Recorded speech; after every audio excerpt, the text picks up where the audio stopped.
રૂપિયાની 20 ફૂટ લાંબી દૂધી લાવ્યો. ઓહો, હવે એટલી બધી લાંબી દૂધી લાવ્યો કેવી રીતે? હવે હું કે એટલો ગાંડો નથી કે દૂધી માથે મૂકી ગામમાં ઘરે આવું. હું તો ટ્રેક્ટરની ટોલીમાં લઈને આવ્યો. લે આ બાબા.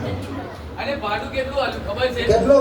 200 રૂપિયા. ઓહો, આ તો ચકલી નાની પડકો મોટો ભાડું મેં હતું. ક્યાં 200 મારા ઘરના દીધા. મેં તો તમારા પાકીટમાં લઈ જઈ ગયા. હે? દેવા હોય તો કાયમ ગડબડ હોય છે, બરાબર? હવે પૂછો કે આને બનાવવાની કઈ રીતે? હે, આપણે હા આટલી લાંબી દૂધી તું બનાવીશ કેવી રીતે? શેઠ, જેટલી લાંબી દૂધી એટલું મોટું તપેલું લાવવાનું. હા. એ તપેલીમાં દૂધી મૂકવાની, હા. વચ્ચેથી કાપવાની, હા. અને મીઠું મરચું ઢેકણું પૂરું ભરી દેવાનું. હે?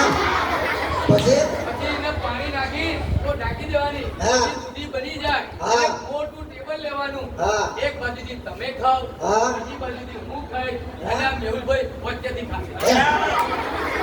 આ કોઈ વાત ચાલે? બોલો, આવી દૂધી ખાવી? ના ભાઈ ના. અરે ભાઈ. અરે શેઠ, હા. આ મેહુલભાઈને ધંધા માટેની પૈસાની જરૂર છે ને. હા.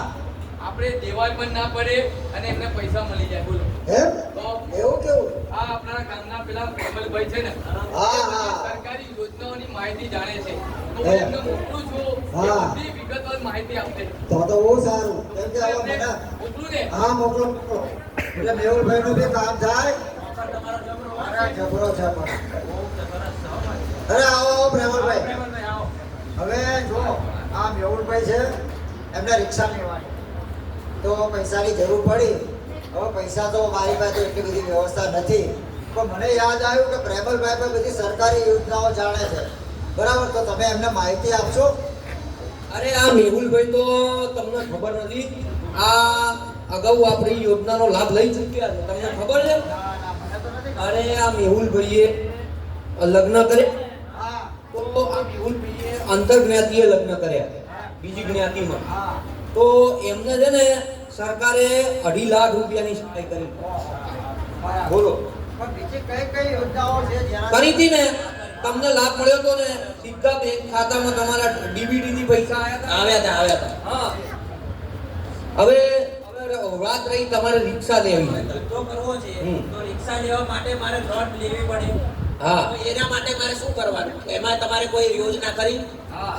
રિક્ષા લેવા માટે છે ને ભાઈ, આપણે સરકાર સબસિડી વાળી લોન આપે. સબસિડી હા, એટલે આપણે બચત ભવન જવાનું, ત્યાં જઈને આપણે વિગતવાર બધું ફોર્મ ને બધું ભરવાનું. બરાબર? તમારું જે સરકારી બેંકમાં ખાતું હોય, બેંક ઓફ ઇન્ડિયા, ત્યાંથી તમને સબસિડી વાળી લોન રિક્ષા લેવા માટે મળે. બરાબર? હા, એટલે આ રીતની પ્રોસેસ કરવાની. અને બાકીની માહિતી જોઈતી હોય તો સમાજ કલ્યાણ વિભાગની કચેરી છે ગાંધીનગર,